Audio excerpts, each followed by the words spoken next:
बिस्मिल्लाहिर्रहमानिर्रहीम, अस्सलाम वालेकुम। Welcome back to my YouTube channel.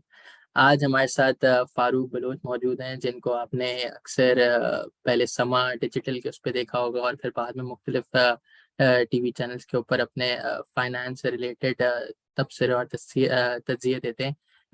इनकी जर्नी बड़ी इंटरेस्टिंग है। इन्होंने यूएस में भी तालीम हासिल की और फिर अभी रिसेंटली यूके के अंदर तालीम हासिल कर रहे थे।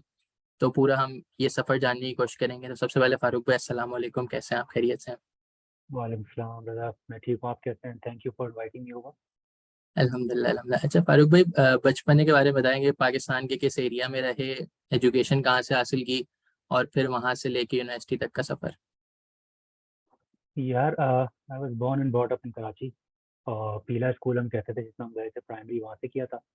Used to wear yellow shalwar kameez हम लोग पहनते थे। और I remember something which now sounds funny. वो हमारी जो साल की फीस होती थी वो 16 रुपए होती थी उस दौर में। ऐसा नहीं है कि मैं बाबा खानों के ज़माने का हूँ, but like it's like early 90s की बात कर रहा हूँ, लेट 80s अर्ली 90s। तो मुमताज़ प्राइमरी स्कूल होता था समवेयर नियर लांडी, एक अस्पताल चुरंगी के नाम से पकड़ा, जो इंडस्ट्रियल एरिया ना लांडी का। तो क्योंकि my father used to work with SESSI which is Sindh employees social security institution. तो उनकी अपनी कॉलोनी में हम लोग रहते थे, वहीं पे स्कूल था, उधर से मैंने प्राइमरी किया था। Then we move to Gulshan Hadeed which is close to steel mill जहाँ पर है। तो वहाँ मैंने 6 क्लास से ज्वाइन किया था। उधर एक गोशा गुल नाम का स्कूल था, पहले साउथ के नाम से होता था, फिर गोशा गुल नाम हो गया उसका। तो it's pretty ordinary. I mean वो भी बस पढ़ते पढ़ते करते करते 6 क्लास से मैंने इंग्लिश मीडियम स्विच किया था, तो मैं फेल हो गया था पहली दफ़ा में। कुछ समझ ही नहीं आया था, उर्दू मीडियम से पढ़ कर आए थे।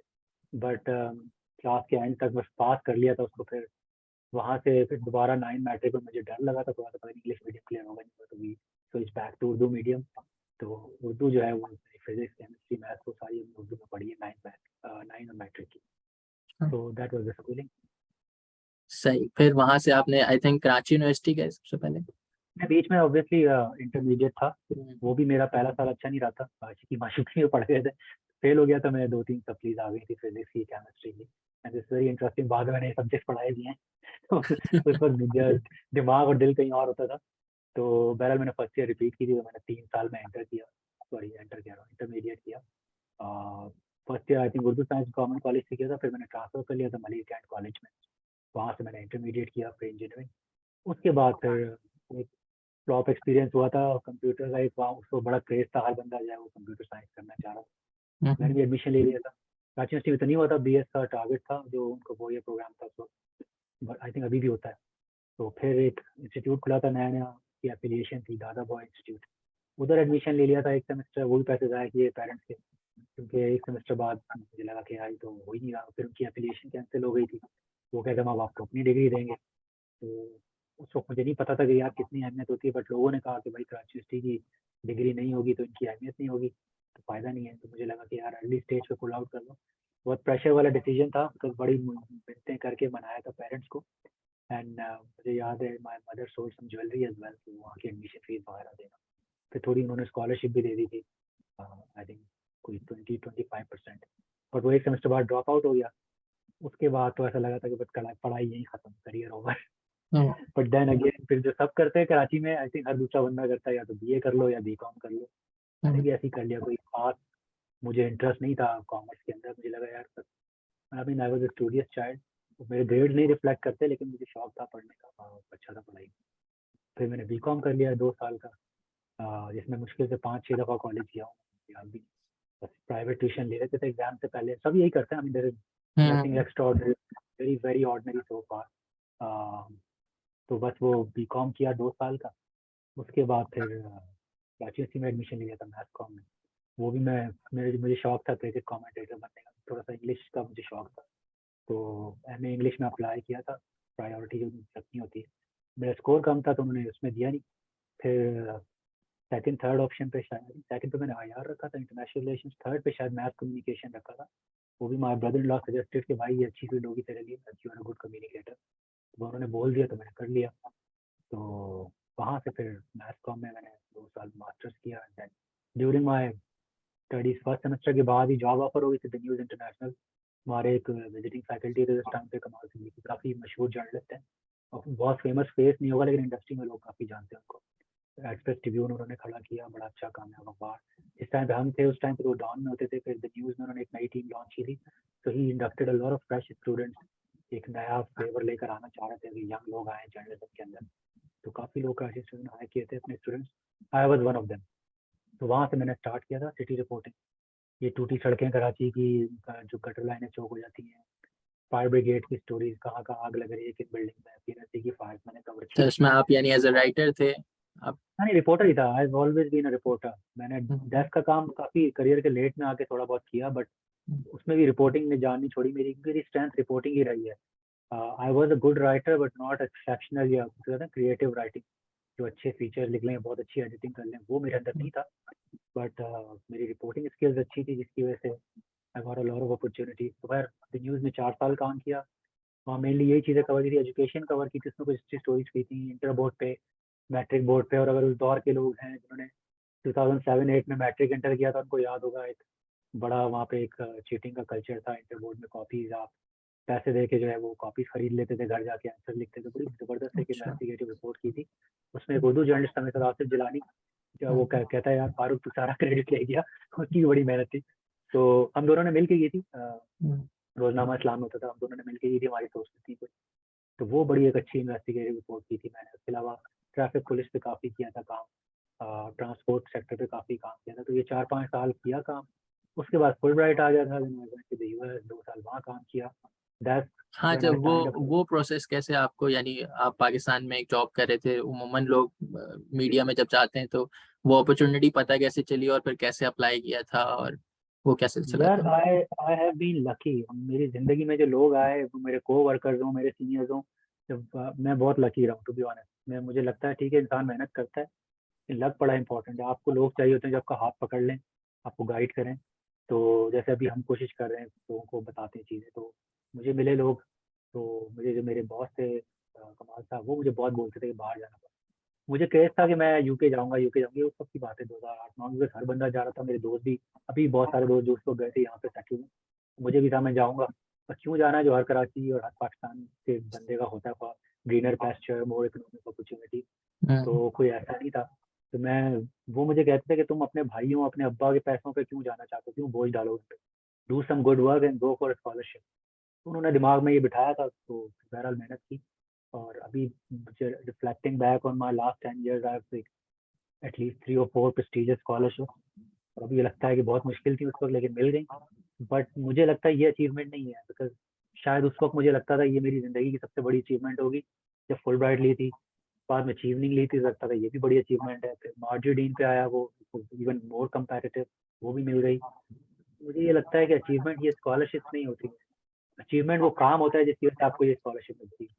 तो ऑन रिफ्लेक्शन मुझे हमेशा ये लगता है, जब मैंने जब न्यूज़ में काम किया था, बाहर के रिपोर्टर बहुत अच्छा काम करते हैं, अभी भी मैं जानता हूँ कुछ लड़कों को, कलीग्स हैं, दोस्त हैं, हमारे जूनियर्स हैं, जो बहुत अच्छा काम कर रहे हैं, लेकिन क्योंकि वो बड़े यूट्यूबर नहीं है, वो फायर ब्रांड एंकर्स नहीं है, तो उनको लोग जानते नहीं, लेकिन वो बहुत अच्छा काम कर रहे हैं। हम्म, बहुत रिपोर्टिंग, छोटे छोटे इलाकों के मसाइल, सिटी के प्रॉब्लम्स, इस तरह की स्टोरीज, बहुत अच्छा काम कर रहे हैं वो। तो वो काम मैंने किया था, वो स्टोरीज मैंने अच्छी की थी, वो I just was able to sell it to the Fulbright jury. तो उन्होंने हम्म, देखा जाए इसका काम अच्छा है, ग्रेड्स बहुत एवरेज थे, तो लेकिन काम अच्छा था, उन्होंने दे दी फुल ब्राइट स्कॉलरशिप। आगे जो चीवनिंग में था, अगेन सेम स्टोरी में देखा यार, इसका तो काम अच्छा है। उसको मैंने प्रॉफिट हम्म, मैगजीन को अच्छा सेल किया था, although it was not just me alone, but obviously I was one of the key driving forces behind it। लेकिन और लोग भी थे टीम में जो बहुत अच्छा काम कर रहे थे, बट ऑब्वियसली जब आप सेल कर रहे होते तो आपकी कोशिश होती है आप बताओ मैंने ही सब कुछ किया। But yeah I had a very important role. But hmm, luckily product बहुत, मेरा भी कंट्रीब्यूशन था, टीम का था, बहुत सही। उसको हमने मेहनत से बनाया, वो अच्छा मैगजीन है, उसकी बिना तो अचीवनिंग मिल गई। और फिर आगे समा मनी चीज़ों में जो जो मैं काम करता रहा, वही सब मैंने आगे रखा। तो ये जो हम्म, मार्जिडिंग थी, जो कि बहुत कंपेटिटिव है, हम्म, हर एक बंदे को इंटरनेशनली, वो मुझे मिल गई। तो that's how you got scholarship, you get scholarship, आपका काम होता है बेसिकली। और मुझे भी अब अपना काम जो है ना, वो अपनी अचीवमेंट लगती है, ये स्कॉलरशिप्स नहीं लगती। सही सही। नहीं, अभी भी बहुत सारे लोग ऐसे होंगे जो प्रोसेस समझना चाहते होंगे कि हाउ डज इट स्टार्ट, आपको अप्लाई किस तरह करना होता है, क्या क्या चीजें चाहिए होती हैं, फिर आइदर प्री रिक्विजिट क्या होता है, इसका ग्रेड्स होते हैं, आपका एक्सपीरियंस होता है, कोई मिनिमम क्राइटेरिया होता है, पहले अगर आप थोड़ा सा ये फुल ब्राइट स्कॉलरशिप के ऊपर बता सकें, और फिर थोड़ी देर आप चेवनिंग के ऊपर, दोनों के क्राइटेरियाज और किस चीज़ के ऊपर ही मिलती है। यार फुलब्राइट थोड़ा टाइम हो गया है, 10 साल तो हो गए हैं तकरीबन, but I can still recall. देखें एक चीज़ तो बहुत बेसिक है। पहले तो आप देखें, अगर आप मिनिमम क्राइटेरिया मीट कर रहे हैं, एक्सक्यूज मी, तो ठीक है, गो फॉर इट। अगर आप मिनिमम क्राइटेरिया नहीं मीट कर रहे तो आप टाइम जाएंगे। Very competitive. और पहले स्टेज में चाहे वो फुल ब्राइट हो, अचीवनिंग हो, वो सिर्फ चेकलिस्ट देखते हैं कि अच्छा जीआरई का मिनिमम स्कोर है, टॉफल का है। हमारी दफ़ा तो दोनों रिक्वायरमेंट थी, अब शायद मैंने ये हटा दी है, और ये पता नहीं है कि इन दोनों में से, मुझे याद नहीं है। लेकिन वो देखेंगे आपने स्कोर मिनिमम लिया नहीं लिया, फिर देखेंगे आपके 16 ईयर्स ऑफ एजुकेशन, जो फुल ब्राइट के केस में होता था मिनिमम होने चाहिए। जैसे 2 साल के बीकॉम पे आप करेंगे तो शायद नहीं मिलेगा आपको, वो देखेंगे। फिर वो देखते हैं कि ऑब्वियसली कोई डुअल सिटीजनशिप तो नहीं है, ये सारे वो देखेंगे क्राइटेरिया। उसके बाद हाँ, आपके सी ग्रेड है या A+ है, इससे फर्क नहीं पड़ता। अगर आपने मिनिमम क्राइटेरिया मीट किया तो you can be short listed depending on overall application strength. तो मेरे केस में ये था कि मेरे ग्रेड्स तो एवरेज थे। मैं 9 मैट्रिक में भी बी ग्रेड था, और बिल्कुल लोअर बी, 61% थी। इंटर भी ऐसे ही था, आई थिंक 61-2% थी मेरे को। बहुत ही बिलो एवरेज ग्रेड्स थे। लेकिन जो मैंने काम किया था उसको मैंने आगे सेल किया कि देखिए मेरा काम है, और जो आगे मैं एजुकेशन में अप्लाई कर रहा था, जो फिर डिग्री उससे रिलेटेड था। तो पहली बात तो आप ये देखते हैं कि आप मिनिमम क्वालिफिकेशन मीट करते हैं। दूसरी चीज़ कि यार कुछ ना कुछ आपकी प्लेट में ऐसा होना चाहिए, आपके बैग में must have something under your belt जो आपका यूनिक सेलिंग पॉइंट हो, कि यार यार इस फीस में मुझे मिलेगी। पहले तो अपने आप से पूछे ना, भाई मेरे अंदर ऐसा स्पेशल क्या है जो मुझे मिल जाएगा। मुझे अच्छी तरह याद है, जब मेरा इंटरव्यू था इस्लामाबाद में, पहली बात तो जब मैं शॉर्ट लिस्ट हुआ तो मैं तो उस पर भी बड़ा खुश हो गया था कि चलो यार, क्योंकि सेकंड अटैम्प्ट में हुआ था, फर्स्ट में नहीं हुआ था। पहले अच्छा। साल मैंने किया था 2007 में, हाँ 2007 में मेरा जीआरई का स्कोर थोड़ा कम रह गया था। तो उसके ऊपर उन्होंने कहा कि, मुझे ईमेल आया था उनका, आई थिंक मेल आया था बल्कि, कि वी आर, लाइक जो कहते हैं ना एक टिपिकल उनका सैंपल रेडी होता है किस तरह का लिखना है कि आप अच्छे कैंडिडेट हैं, डिसहार्टन ना हो, अप्लाई नेक्स्ट ईयर होता। लेकिन उन्होंने बताया था कि आपने मिनिमम क्राइटेरिया मीट नहीं किया, और मुझे पता था वो जीआरई का स्कोर, उन्होंने शायद 210 मांगा था मिनिमम, मुझे पता नहीं कितना मांगा था, उससे मेरा मार्क्स नीचे था, बहुत ही बिल्कुल ही पुअर था। क्योंकि GRE is an academic test, और वो मुझे लगता है नॉर्मली ओ लेवल्स वाले या जो अच्छे स्कूल्स में जाते हैं, मेरे ख्याल में वो बेसिकली उसको एक्सेल करते हैं, क्योंकि उनकी पढ़ाई थोड़ी अच्छी होती है। मैं पीले स्कूल का पढ़ा था, तो I was badly exposed in that. और इंग्लिश मेरी अच्छी इसलिए थी कि लैंग्वेज का और क्रिकेट कमेंट्री का शौक था, तो वो शौक की वजह से थोड़ी सीख ली थी। तो मुझे अच्छी तरह याद है, पहली दफ़ा में नहीं होता, सेकंड अटेम्प्ट में मैं बैठा हुआ बाहर, तो जो मेरे साथ जितने भी बैठे हुए थे उनसे डिस्कशन हो रहा, वो दिन में शायद 10-10 इंटरव्यू करते थे, और मैं सबको देख रहा था, वो ऐसे बोल रहे थे as if English is their native language. वो मुझे पता था कि लम्स के होंगे, नस्ट के होंगे, आईबीए वगैरह के होंगे, दर्जा के। और मैं ये सोचा रहा यार मेरा क्या चांस है इन लोगों के सामने, I really can't get it. Then again ऐसा भी नहीं होता, बिकॉज अगर उनमें से कोई इंजीनियर है तो उसका मुझसे कंपटीशन नहीं, मेरा कंपटीशन, मैं जर्नलिज्म में हूँ तो जर्नलिस्ट से ही होगा। फुल ब्राइट इस तरह काम अच्छा। करती है, आई थिंक ओके। सारी इस तरह करते हैं। क्योंकि अगर उन्होंने मिसाल तौर पर फुल ब्राइट का क्राइटेरिया होता है, वो डिवर्सिफाई करते हैं जोग्राफिकली भी, कि उन्हें पूरे पाकिस्तान से भेजने, और खासतौर पर जो अंडर प्रिविलेज एरियाज हैं, जिसमें आप इस्लामाबाद, लाहौर और कराची वगैरह को निकाल दें। जैसे अगर आप कोई दादू से कर रहे हैं, सक्कर से कर रहे हैं, मुल्तान मुल्तान को भी मैं शायद अंडर प्रिविलेज तो नहीं कहूँगा, लेकिन बहरहाल आप सोच लें जो आपके लेस प्रिविलेज हैं, जिनको अपॉर्चुनिटीज नहीं मिलती out of these big 3 cities, उसमें भी डाइवर्सिफाई करते हैं। बलूचिस्तान में देखते हैं अगर कोई अच्छा टैलेंट मिल जाए, बट ऐसा नहीं होगा कि आप बलूचिस्तान से आपको मिल जाएगी। मिनिमम क्राइटेरिया तो मीट करना है, आपको वो भेज देंगे, आपको ना इंग्लिश समझ आती है ना बोलने आती है, सिर्फ आप बलूचिस्तान से हैं, आपको अपॉर्चुनिटी मिलेगी, तो इस बेस पे आपको नहीं भेजेंगे। तो it's not a need based program, it's a merit based program. तो वो फिर ये जोग्राफिकली डाइवर्सिफाई करते हैं कि हर जगह से भेजना है। फिर सब्जेक्ट वाइज भी करते हैं कि सारे एमबीएस नहीं भेजने हैं, सारे इंजीनियर्स नहीं भेजने हैं, सारे जर्नलिस्ट नहीं भेजने। जो मेरा साल था, उस साल में 7 जर्नलिस्ट उन्होंने भेजे थे। अब मुझे नहीं पता कि 200 ने अप्लाई किया था, 100 जर्नलिस्ट ने अप्लाई किया था, या 7 नहीं किया था, आई डोंट नो, क्योंकि ये नंबर मेरे पास नहीं है। लेकिन 7 जर्नलिस्ट रहे थे, ये मुझे याद है। तो वो पीएचडी भी भेजते हैं। तो मैं जब बैठा हुआ सोचा था यार इनसे क्या मुकाबला है मेरा, अगर मेरे को जर्नलिस्ट देखता, एक्चुअली जो आपको पता है ज़्यादातर सोशल साइंसेज के स्टूडेंट्स बहुत स्ट्रांग होते हैं, लम्स के और आपके आईबीए वगैरह के, उनका कराची यूनिवर्सिटी वालों का हार्डली है वो चांस है लेते हैं। फिर मुझे ख्याल आया, मैंने कहा यार जो मेरी वीकनेस है उसी को स्ट्रेंथ बना के मैं बात करता हूँ वहाँ पे। तो उन्होंने मुझसे पहला सवाल ही ये किया कि सेकंड अटेम्प्ट में भी कि तुम्हारा जीआरई स्कोर बिल्कुल बॉटम लाइन पर है, व्हाई इज दैट। मैंने उनसे कहा कि भाई ये हाँ, उन्होंने कहा कि ये जीआरई बॉटम पे, जबकि टॉफल का आपका जो है वो स्कोर अच्छा है, अबव एवरेज एवरेज है। तो मैंने कहा मैंने शौक से इंग्लिश सीखी है, लेकिन मेरी स्कूलिंग और सारी एवरेज स्कूलिंग से हुई भी है, तो मुझे शायद इतने अच्छे स्कूल में जाने का मौका नहीं मिला। जिसकी वजह से मैं एक्सपोज हो गया हूँ, उनकी मेरी कंपोजिशन, राइटिंग, कॉम्प्रिहेंशन स्किल्स अच्छी नहीं है, और यही सारी एक्सपोज हो गई, क्योंकि जीआरई जो है वो चीज़ों को टेस्ट करता है। और this is also the reason why I want to have quality education. बस वो पहले सवाल से जो मैंने टोन सेट की ना, मुझे लगा कि I was just dominating the interview. फिर ऑब्वियसली मेरी जो रिपोर्ट थी उसके ऊपर गवर्नर हाउस में इंक्वायरी छिड़ गई थी बाकायदा। अच्छा। मुझे बुलाया गया था उसके अंदर कि आप आए, पार्ट बने इंक्वायरी कमेटी का। वो जो मैंने इंटर बोर्ड की जो चीटिंग के ऊपर जो मैंने ये जो कॉपी सेलिंग का कल्चर था उस पर रिपोर्ट की थी, तो उसने मजीद वेट ऐड कर दिया। दे लुक वेरी इम्प्रेस्ड, और आपको बॉडी लैंग्वेज रीड करनी है तो आपको अंदाजा हो गया कि ये लोग बहुत इम्प्रेस्ड हैं। उसने मेरा फिर कॉन्फिडेंस बूस्ट किया। From there on I did never look back. तो just to summarise quickly, minimum qualification आपको मीट करनी चाहिए, फिर आपके बैग में कुछ ना कुछ ऐसा हो। जैसे मैंने कहा ना, टॉफल का स्कोर अच्छा था, जीआरई का बुरा था, तो मैंने बताया कि क्यों है ये, I was able to explain. और उसको मैंने कैश ऐसे किया कि उसको मैंने रीजन बना दिया कि मुझे इसलिए चाहिए स्कॉलरशिप, कि मुझे अच्छी क्वालिटी एजुकेशन। सेकेंडली फिर आपने मैंने जो काम किया हुआ था उस पर इंक्वायरी वगैरह हुई, वो मैंने अपनी एप्लीकेशन के टॉप पे लगा के रखा हुआ था कि इनको बताऊं कि मेरे काम का इतना इम्पैक्ट है कि गवर्नर हाउस ने जो है इंटर बोर्ड के खिलाफ इंक्वायरी शुरू कर दी है। और जो मेरी एक मैट्रिक बोर्ड की रिपोर्ट थी उस पर लोगों को फायर किया गया है, इंक्लूडिंग कंट्रोलर एग्जामिनेशन और डेप्यूटी कंट्रोलर। दैट शोज कि आपका जर्नलिज्म जो है उसका इम्पैक्ट है। वो मैंने सेल किया था। और आपके पास ऐसा कुछ काम है दिखाने को, जो ग्रेस डोंट मैटर, आप इसको सेल करें, they will be impress, they will. और अगेन मैं तो जर्नलिस्ट के हिसाब से बात करूंगा, मुझे नहीं पता कि इंजीनियर के लिए क्या चीज़ होगी जो दिखाएगा उनको, एक आईटी वाले बंदा क्या दिखाएगा, एक लिंग्विस्टिक जिसने पढ़ी है, जो आर्ट्स पढ़ रहा है अदर देन जर्नलिज्म, वो क्या दिखाएगा। तो ये तो डिपेंड करता है, उनको अपनी फील्ड का बेहतर पता होगा।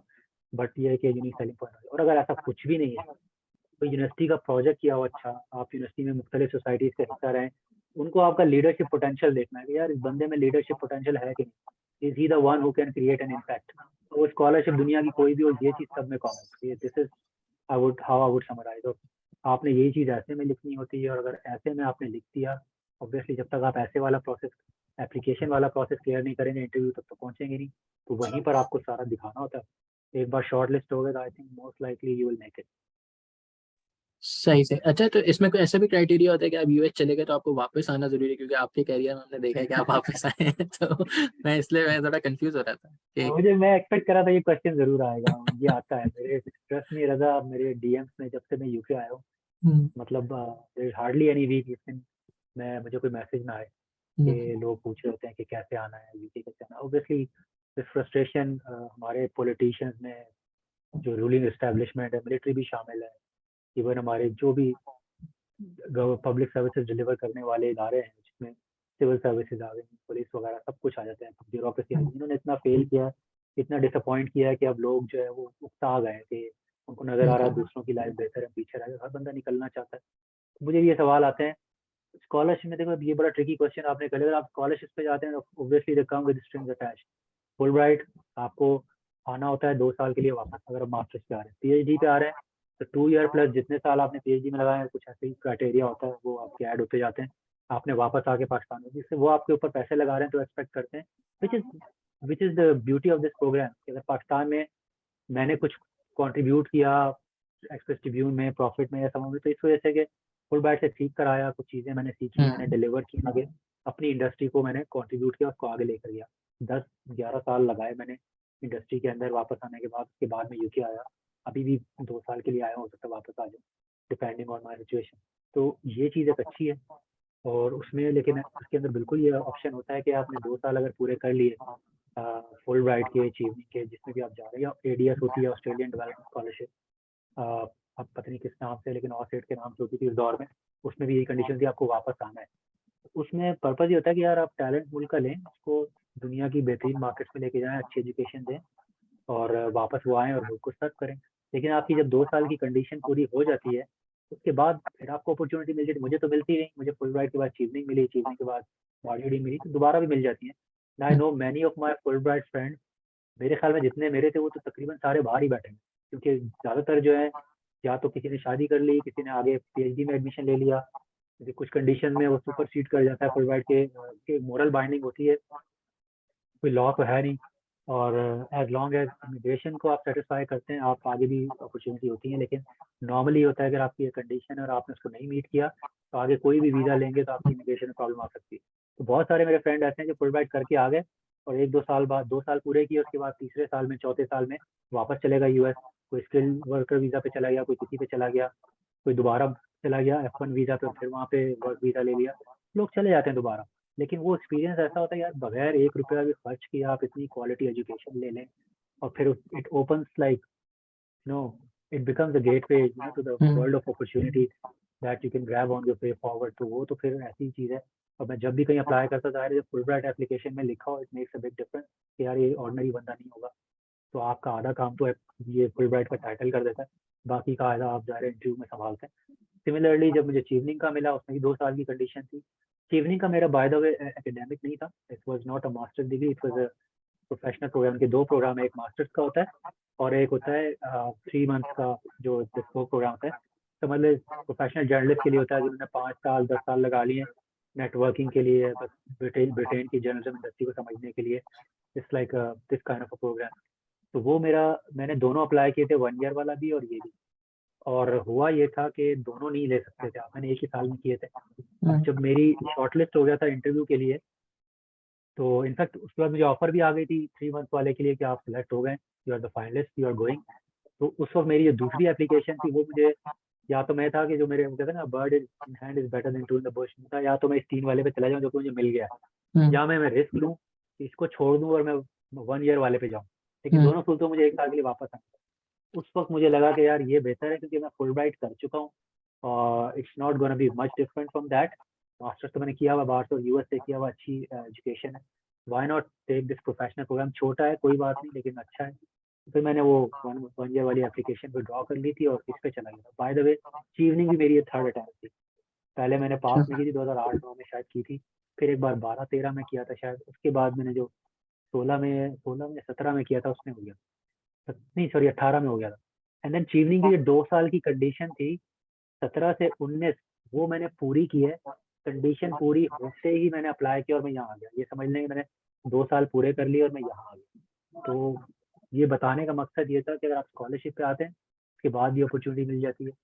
और उसके अलावा ऐसी भी स्कॉलरशिप हैं जिसमें नहीं होता, जैसे जिससे अभी मैं आया हूँ मार्जिडी स्कॉलरशिप। इसमें ट्यूशन मेरी कवर्ड है, मुझे फीस नहीं पे करनी पड़ी, प्लस ये मुझे स्टाइपेंड देते थे महीने का 1,000 पाउंड, और जो मेरा रेंट समझ लें पूरे साल का निकल आया इसमें से। हालांकि मैंने थोड़ी महंगी जगह ले ली थी, मैं सस्ता लेता तो शायद 2-3 हज़ार पाउंड बचा लेता, लेकिन बहरहाल मैंने प्राइवेट स्टूडियो लिया हुआ था यूनिवर्सिटी के बिल्कुल वॉकिंग डिस्टेंस पे, तो उसके फिर फायदा था मुझे कि मुझे टेंशन नहीं थी, पैदल जाता था यूनिवर्सिटी, टाइम मैंने बहुत बचाया, प्लस प्राइवेट अकोमोडेशन थी अगेन। तो ये सारी चीज़ें होती हैं। फिर जब इस स्कॉलरशिप में क्योंकि 100% नहीं थी और इसमें मार्जिन था कि अगर आप आगे PSW जो पोस्ट स्टडी वर्क वीज़ा होता है, यानी जो ग्रेजुएट स्कीम है इनकी, उसके लिए अप्लाई करना है, वो मैंने किया हुआ है। स्टिल इन द प्रोसेस, देखते हैं क्या होता है। सही सही। अच्छा फारूक भाई, आपने रिपोर्टिंग एक बहुत लंबा अरसा की और फिर आपने यानी कैमरा फेसिंग वाला रोल जो आप ज्यादा फेम आपको मिला वो जाहिर है समा से मिला।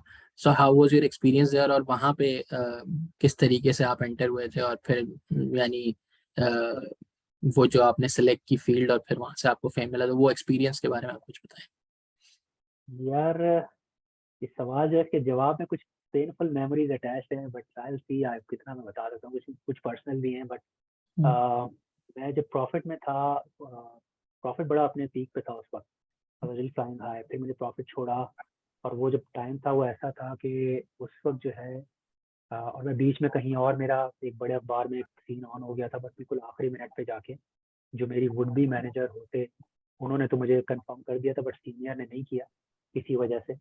तो बहरहाल वो बहुत लो पॉइंट था मेरे करियर का, और 1.5 महीना मैं अनएम्प्लॉयड भी रहा। फिर ऑब्वियसली कुछ सेविंग थी, बट देन कितने कितने अरसे तक सेविंग चलेंगी।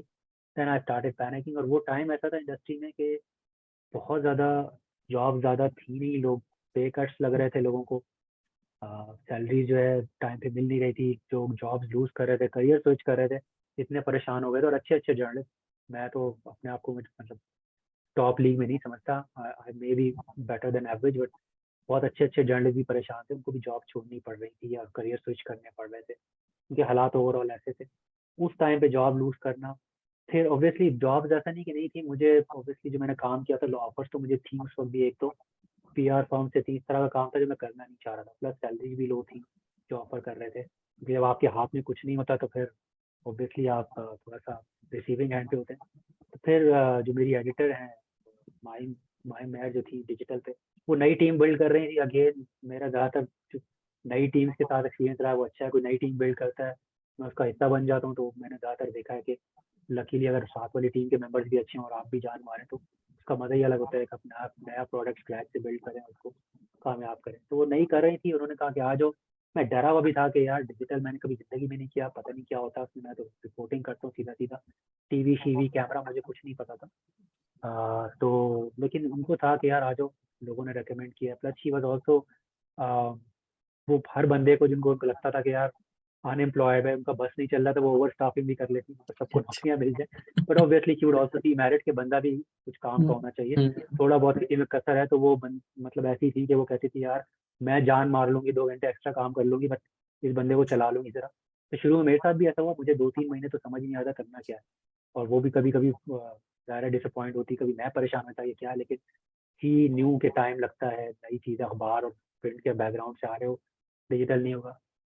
बट वो 2-3 महीने गए, उसके बाद एक दिन ऐसा आया जिस दिन मुझे शायद मुझे याद है मैंने कॉपी जो है वो मैंने कुछ लिख के दिया था, इंटरेस्ट रेट पे था या पता नहीं किस, तो पूरी कॉपी काट कूट के दे दी, कहते इंग्लिश में लिख के लाओ। मैं हंस रहा हूँ यार तो और कौन सी इंग्लिश में लिख के लाऊंगा। व्हाट शी मेंट वाज कि इतनी मुश्किल और इकोनॉमिक जार्गन से लोटेड लैंग्वेज में लिख के लाए हो। मैं वही ट्रिब्यून और प्रॉफिट वाले माइंडसेट के साथ, बाय द वे अभी जो मैं जिस जॉब करूँ उसमें तो इतने जार्गन यूज करते हैं मैंने कभी जिंदगी में नहीं किया। और मेरी कॉपी अगर कोई पढ़ लेगा उसको समझ नहीं आएगा मैंने लिखा क्या है, because I am working for specialised publication. पर गोइंग बैक, उस वक्त फिर मुझे लगा कि अच्छा ठीक है, मुझे अपने राइटिंग स्टाइल को ट्वीक करना है। तो मैंने थोड़ा सा वो सीखा उनसे, कैसे वो क्या कहती भाई try to write for the young audience को समझ आए। प्लेन इंग्लिश में लिखना शुरू कर दिया, वो क्लिक कर। फिर होता है कि हर दूसरे दिन मेरी स्टोरीज टॉप रेड में आना शुरू हो गई, मोस्ट रेड स्टोरीज में। क्योंकि ऐसा इंटरेस्टिंग टाइम था वो कि खान साहब की गवर्नमेंट नई नई आई थी और पिछली जो एक जाहिर है आपको पता है सालों से दो दो गवर्नमेंट, दो पॉलिटिकल पार्टीज रूल कर रही हैं और या फिर मिलिट्री होती है। तो लोगों को लगा था यार इकोनॉमी में लोगों का बड़ा इंटरेस्ट था, ये देखो डिफॉल्ट से निकालेंगे कैसे लेके जाएंगे। तो एक तो लक था कि लोगों का इंटरेस्ट था, प्लस मैंने प्लेन लैंग्वेज में लिखना शुरू किया तो लोगों ने पढ़ना शुरू किया, वो टॉप रेड में आना शुरू हो गई। वहां से थोड़ा सा मोमेंटम बिल्ड हुआ, फिर कॉन्फिडेंस आया। फिर एक दिन हुआ कि उन्होंने मुझे कहा कि वो डॉलर के ऊपर बड़ा हो रहा था, डॉलर रेट ऊपर नीचे। मुझे कहा इससे वीडियो करो। आईएमएफ के ऊपर जब हम चल रहे थे तो मैंने 2-3 अटेम्प्ट की थी, ज्यादातर लोगों को नहीं पता। तो समा के लोगों को पता है, 2-3 अटेम्प्ट की थी हमने, रिकॉर्ड भी कर ली थी, एक पॉडकास्ट रिकॉर्ड की थी, एक हमने वीडियो रिकॉर्ड की थी कन्वर्सेशन। वो सारी फ्लॉप क्योंकि वो कह रही तुम इतने अंकल लग रहे हो, कॉम्प्लिकेटेड और सोफिस्टिकेटेड एनालिस्ट बनने की कोशिश कर रहे हो, just be a digital guy. Digital आपको पता होगा ज्यादातर like 20 years old 25 years old young लोग करते हैं। I was about to hit my 40s और मुझे लगा यार कैसे करूंगा मैं कि एक्टिंग करना शुरू कर दूं, मुझे समझ नहीं आता। It was only a matter of time के आपको अपना एक स्टाइल फॉलो करना था। तो वो पकड़ के ले गई मुझे। और उस दौरान मैं थोड़ी बहुत ये इनकी वीडियोस देखना शुरू हो गया था, ये जो यूट्यूबर्स हैं, जुनैद अकरम हो गए, इरफान जुनेजो, मोरू वगैरह। थोड़ा बहुत मुझे आइडिया हो गया था कि यार ये यूट्यूब पे किस तरह से ये लोग कंटेंट करते हैं। इसमें ये अगर आपके पास, ये लोग तो एक नॉर्मल चीज को भी स्टोरी बना देते हैं, एंगेजमेंट इज वेरी की। कहीं कुछ प्रोडक्शन क्वालिटी से कवर करते हैं बट एंगेजमेंट भी होती है कि आप एंगेज कर लेते हैं देखने वाले को। थोड़ा बहुत मैं इस पर नजर रखा था। फिर उन्होंने जब कहा कि भाई मुझे ले गई घसीट के, चलो आज डॉलर के ऊपर स्टूडियो में मुझे बात करो। वो सामने खड़ी हो गई कैमरे के, उन्होंने सवाल करना शुरू कर दिया, डॉलर ऊपर क्यों जा रहा है, मैंने इस वजह से जा रहा है। बजाय इसके कि मैं खुद से स्क्रिप्ट बनाता, इंटरव्यू था but she was behind the camera. उन्होंने पूछा, मैं नेचुरली हंसता हंसता खेलते खेलते मैंने बता दी, वो वीडियो हिट हो गई। मतलब से हमने जब फेसबुक पे डाली, I think one day 25-30 views एक दिन में आ गए। और मैंने कहा यार ये तो बड़ा जबरदस्त हो गया, इतने 30,000 लोगों ने देखा, मतलब ये तो बड़ा अच्छा काम हो गया। उस दिन मुझे कॉन्फिडेंस आया। फिर हमने वर्क करना शुरू किया, समा मनी अलग से बनाया। शुरू की कुछ वीडियो समा पे जाती थी मेन पे, समा मनी अलग से बनाया, उसको ग्रो किया आहिस्ता आहिस्ता।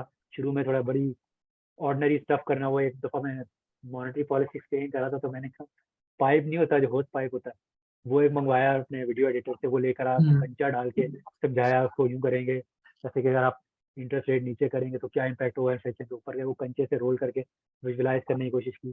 कभी वो अपना क्या कहते बोर्ड पे मार्कर से समझाने की कोशिश की। प्राइस बॉन्ड पे एक बंदा पकड़ लिया जिसके काफी सारे निकले थे, उसकी मैंने निकाला कि अगर इसकी विनिंग परसेंटेज देखें तो क्या चांस है।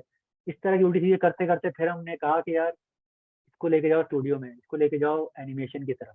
तो वो डेवलप होता गया। जब हम एनिमेशन पे गए, लोगों को आइडियाज पहले वाले भी पसंद आ रहे थे बट वो उसमें जो प्रॉप्स होते थे बड़े जुगाड़ी है। कभी मैंने सब्जी की बास्केट उठा ली कि ये देखें इसमें टमाटर डाल दो, ये समझाने के लिए कि ये टमाटर भी इतने के आ रहे हैं, कुछ हफ्ते में इतने का हो जाएगा, तो मकरई आएगी, महंगा हो जाएगा। लोगों को समझ आने लगी कि अच्छा यार ये कर तो इकोनॉमिक रिपोर्टिंग ही रहा है, लेकिन आम आदमी को समझा। And then we went to animation, जिसमें मेहनत बड़ी थी, एफर्ट बड़ी थी, लेकिन वो तो फिर मुझे लगता है कि वी हिट सम थ्रेशोल्ड। हमने, मुझे लगता है वो पाकिस्तान में पहले किसी ने नहीं किया था। हो बिल्कुल। सकता है बाहर हुआ, मुझे नहीं पता। मुझे लोग भेजते थे, जिम ट्रेनर हो गया और पता नहीं किस किस की चीजें, कभी ध्रुव राठी की, कभी किसी की, यार ये देखो ये देखो। और जितने लोगों ने भेजे ना, मैंने वो फर्स्ट टाइम देखे थे। तो एज इफ, मतलब शायद किसी को लग रहा हो मैंने वहां से देखा होगा, मैंने तो उनको फर्स्ट टाइम देखा, मैंने कहा यार इनसे तो मिलता जुलता स्टाइल है। बट बहरहाल हुआ ये कि वो क्लिक हो गया। और हमारे एनिमेटर जो हैं शुरू में थोड़े स्ट्रगल करते थे, लेकिन एक बार जब हम क्लियर हो जाते थे, कि जब हमने विजुअलाइज करना सीख लिया, क्योंकि हमेशा अच्छा नहीं लगता कि आप बैठ के बस बात करे जा रहे हैं, आप कितनी भी आसान लैंग्वेज यूज कर लें, कितना भी आसान स्क्रिप्ट यूज कर लें, फाइनेंस के अंदर, इकोनॉमी के अंदर ऐसे कॉन्सेप्ट आ जाते हैं जिसमें आपको ग्राफ की, चार्ट की जरूरत लेना पड़ जाती है। हमने बड़ा प्लेन और सिंपल रखा, जहाँ तक हम यही करते थे। दो दो हमने वेरिएबल्स ले लिए, ऐसा एक वाई पे, और दिखा दिया कि भाई प्रॉफिट इतना जा रहा है, इंटरेस्ट रेट इतना जा रहा है, तो आपका प्रॉफिट अगर 7% इन्फ्लेशन हो रही है तो बाहर 7% पे चला गया, प्रॉफिट 10% पे आ रहा तो वो 10% पे चला गया, नेट प्रॉफिट 3%। वो विजुअलाइजेशन के जरिए हमने दिखाना शुरू किया, वो हिट हो गई, और फिर मुझे लगता है कि वहाँ से जबरदस्त काम हो गया। But then again towards the very end थोड़ा सा मुझे लगा था पर्सनली कि यार मुझे, मतलब I was not really growing financially, was not being able to cash it the way I could have it was if it was my own channel, जैसे लोग करते हैं कि तकरीबन 85,000 की ऑडियंस मैंने बिल्ड कर ली थी यूट्यूब पर, 500,000, क्लोज टू 500,000 ऑन फेसबुक, और 10,000 आई थिंक ट्विटर पे भी हो गए थे। It was a very big sizeable audience for a channel that was only 2 year old, और जिसमें सिर्फ एक 40 साल के अंकल बैठे हुए इकोनॉमी फाइनेंस से बात कर रहे हैं। तो बड़ी बात थी हमारे लिए, बहुत बड़ी अचीवमेंट थी। और पूरे समा में मुझे लोग जानने लग गए थे, टॉप मैनेजमेंट और एंकर वगैरह तक भी मुझे कभी कभी ले लेते थे अपने प्रोग्राम में, क्या आके बात करें, या उनकी टीम अप्रोच कर लेती थी किसी किस्म की कोई हेल्प। तो ये अच्छा हो गया था एक्सपेरिमेंट। फिर मुझे लगा यार फाइनेंशियली ग्रो नहीं कर रहा, तो ये सारा चीज़ें ठीक है, आई एम 40 नाउ, और अगर 50 तक मैं इंतजार करूंगा कि मेरी सैलरी कोई बढ़ जाएगी या मैं उस तरफ पहुंच जाऊंगा। और उस वक्त थोड़ा सा हमारी समा की ओनरशिप भी चेंज हो रही थी, कुछ तरह की बातें भी चल रही थी कि चेंजिंग हैंड जो ओनरशिप है। तो मुझे लगा फिर इन द मीन टाइम मैं अपॉर्चुनिटी तो देखता रहता था। आपको याद होगा अगर समा फॉलो करते थे, मैंने वीडियो की थी कि यूके ने अपनी पॉलिसी चेंज कर दी है, जो 2012 में इन्होंने बंद किया था, ग्रेजुएट स्कीम के नाम से जब खोला है PSW वीज़ा, वो उन्होंने दोबारा ओपन कर दिया, यानी आप पढ़ने आते हैं तो उसके बाद 2 साल आप काम करते हैं। तो मैंने जब वो वीडियो की तो उसी दौरान मुझे आइडिया आ गया यार मैं भी ट्राई मारूंगा। Although I had very very little hope, क्योंकि मुझे पता था यार मेरे पास 2 स्कॉलरशिप हैं ऑलरेडी, लोग बोलेंगे यार इसका कोई काम नहीं है, स्कॉलरशिप के पीछे पड़ा रहता है। तो मुझे लगा था मुझे नहीं मिलेगी। बट मेरा मकसद जो था वो ये स्कॉलरशिप नहीं था, मेरा मकसद यहाँ पे पढ़ने आना नहीं था, मेरा मकसद था यहाँ पे काम करना। क्योंकि मेरी अमेरिका से जो डिग्री थी उसको मैं अप्लाई नहीं कर पाया, जो मैं जिस तरह की था, जिस वहाँ पाकिस्तान में आप डेरिवेटिव नहीं कवर कर सकते, बॉन्ड मार्केट नहीं कवर कर सकते, गोल्ड की कवरेज लिमिटेड है, मतलब सिर्फ प्राइस की हद तक है। ये मेच्योर मार्केट्स में जाएं आप, इतनी प्रोडक्ट्स हैं, इतनी सोफिस्टिकेटेड और मेच्योर मार्केट्स में जो बीट्स हैं, स्पेशलिस्ट पब्लिकेशन, काम जिसके लिए मैं काम कर रहा हूँ, बहुत ज़्यादा स्पेशलिस्ट पब्लिकेशन है। तो वहाँ पे आप करते करते मुझे लगा यार एक ही तरह काम हो रहा है। अगेन मुझे मजा आता रहा, पहले डेली न्यूज़पेपर, फिर प्रॉफिट मैगजीन, फिर समा डिजिटल। बट देन अगेन मुझे लगा कि यार अपनी फॉरेन एजुकेशन को मैंने फॉरेन मार्केट में तो टेस्ट ही नहीं किया। I really wanted to stretch myself, और वाकई मैंने तो अपने आप स्ट्रेच कर लिया है। जिसको मैं काम करूँ इतना मुश्किल है, हर दिन मुझे एक चैलेंज लगता है कि people think I'm one of the, ठीक है, not top journalist but one of the good better journalist from Pakistan। But मैं इतना स्ट्रगल कर रहा हूँ कि इतना मुश्किल काम है यहाँ पे। तो एक तो इंग्लिश में रिपोर्टिंग करो सारी, फिर पास you come across people with strong accents, कोई फ्रेंच होता है, कोई स्पेनिश होता है, पूरी यूरोपियन मार्केट हम कवर कर रहे हैं, उनको कैच करना बड़ा मुश्किल होता है। बट अगर वो काम की इन्फॉर्मेशन दे रहे, बात ऐसा हुआ है कि मैंने 10-10 मिनट की कन्वर्सेशन की, I could barely retain 10% of what they said. उनके source had a very strong accent जिससे मुझे समझ नहीं आ रही थी। कोई इंग्लिश में ही बात कर रहा है तो साथ साथ नोट्स लेना स्पीड में। फिर डेट फाइनेंसिंग या डेट कॉर्पोरेट फाइनेंस जो होता है, उसको अगर आप कवर करते हैं तो जो जिन लोगों से आप बात कर रहे हैं, लॉयर, फाइनेंशियल एडवाइजर्स या आपके एनालिस्ट वगैरह, वो इतने जार्गन यूज़ करते हैं। तो पाकिस्तान में तो इतना वास्ता मेरा पड़े नहीं जार्गन से जितना यहाँ पड़े। उनको समझना कि यार ये क्या बोल रहा है।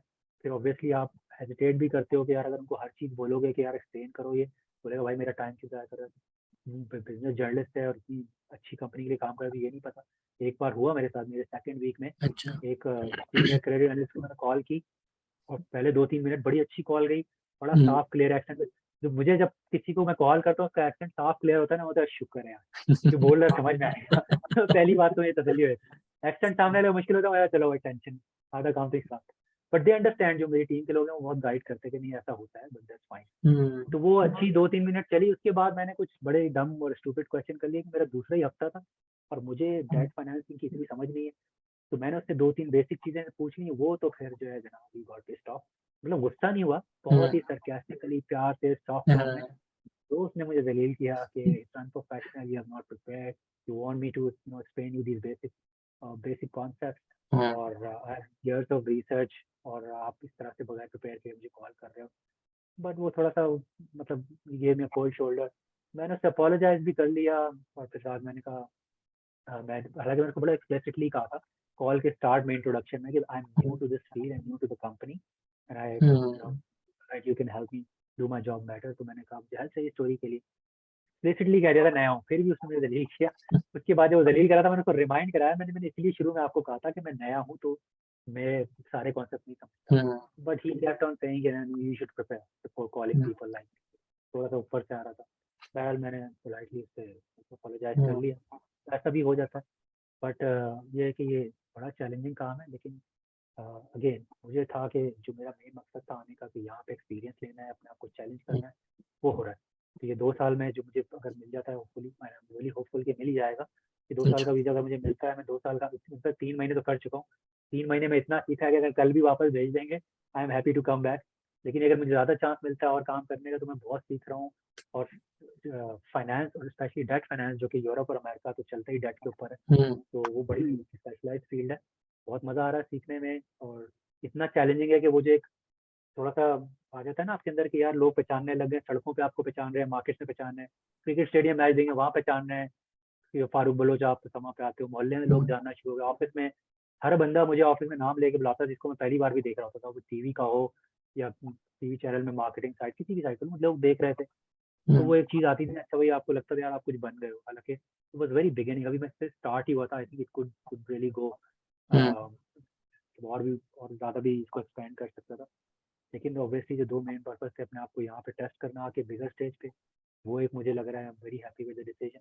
सेकेंडली ऑब्वियसली इनकम वाइज, मैं आपसे इनकम शेयर तो नहीं करूंगा, बट मैं आपको बता सकता हूँ कि हमें अंदाजा है। जस्ट टाइम्स कर लें, मतलब मेरी हम्म। पाकिस्तानी सैलरी से, मतलब आप शायद मैं जिस साल भर लग जाए जितना मैं यहाँ पे 1-2 महीने में कमा लूँ। लेकिन अगेन अगर आप यहाँ के लाइफ स्टाइल के हिसाब से देखेंगे, तो मुझे लगता है it's compromise on my life style, in the sense कि वहाँ जो मेरा लाइफ स्टाइल था वो बेहतर था। Overall quality of life obviously first world country में बेहतर होती है, लेकिन अगर आप अपनी इनकम और सेविंग्स को देखो, अपनी परचेजिंग पावर को देखो इन द ओवरऑल कॉन्टेक्स्ट, तो मैं मेरा थोड़ा सा भी एक आध स्टेप नीचे आया हूँ, मे भी कुछ हफ्ते में शायद मैं वापस उस लेवल पे आ जाऊँ। थैंक यू फारूक भाई, इट वाज बहुत वंडरफुल मेहनत है। टॉकिंग टू यू, और बड़ा अच्छा एक्सपीरियंस आपने शेयर किया, दोनों स्कॉलरशिप्स और फिर समा का एक्सपीरियंस। अल्लाह ताला आपको इसी तरह कामयाब करे, और आई होप कि आप जो है आपकी यूट्यूब चैनल से तो हम इस्तेफादा हासिल करते हैं। आई थिंक जियो इंग्लिश पे भी आपने कुछ किया था रिसेंटली, सो वी मोर हाँ सी वो यू, या एंड वो अल्लाह फ्रीलांसिंग ताला है। आपको इसी तरह जो है कामयाब करे। वक्त बिल्कुल जो है ना वो खत्म हो चुका है इसका